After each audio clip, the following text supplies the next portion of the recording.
Pensiero del giorno, martedì 3 dicembre.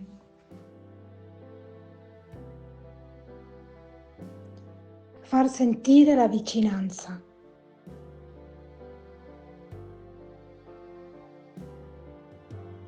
Benevolenza. Volere il bene degli altri.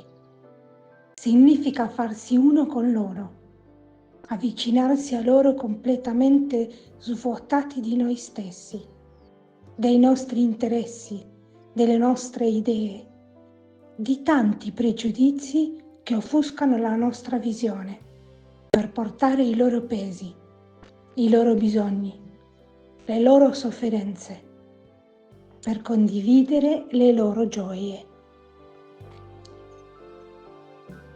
e entrare nel cuore di coloro che avviciniamo per capire la loro mentalità, la loro cultura, le loro tradizioni e farle, in un certo senso, nostre.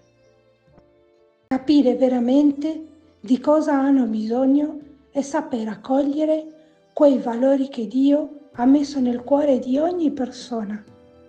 In una parola, vivere per chi ci circonda.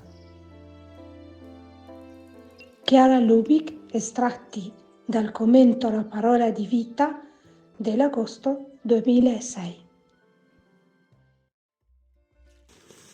Parola di vita, dicembre 2024.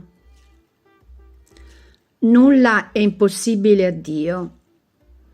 Dal Vangelo di Luca, capitolo 1, versetto 37.